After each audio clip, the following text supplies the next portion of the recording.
People come to us at various stages in their financial difficulty. A lot of people are afraid or embarrassed to file for bankruptcy. You don't need to be afraid and you don't need to be embarrassed. It's true bankruptcy is public record, but unless you're a public person, it's not going to be put in the paper and it's not going to be publicized. It's a fairly private occurrence. To be embarrassed isn't necessary. You have to realize that this is your personal business. Your lenders, your credit card holders, your home lenders, they're viewing everything as a business. They're not going to see you as a person.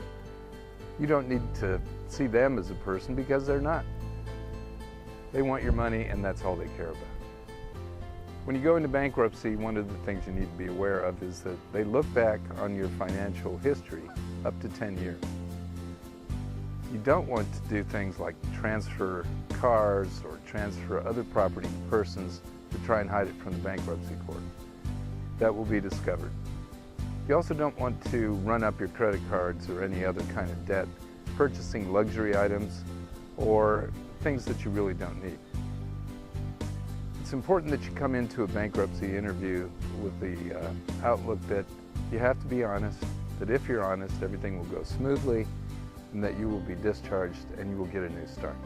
The court looks back at your financial history, and it goes back 2 years, 1 year, 90 days, even 10 years. In the last 2 years, you cannot have transferred anything of a value over $600 to an insider. That's a question you have to answer. So don't sell a car, give a car to any of your children or anybody who knows you very well, a close friend. In the last year, you cannot have transferred anything to anybody, absolutely, without revealing it. If you do that fraudulently, if you do it to hide it from the court, they will discover it. In the last 90 days, another question on what's called the Statement of Financial Affairs. You need to reveal everything you've spent on you've charged to your credit cards or purchased under a loan. If you go out and buy a $45,000 Nissan Infiniti, it's going to be discovered and it's going to be turned over by the trustee. The important point is to remember that you have to be honest and you have to be upfront with the court. That's the way to get a fresh start.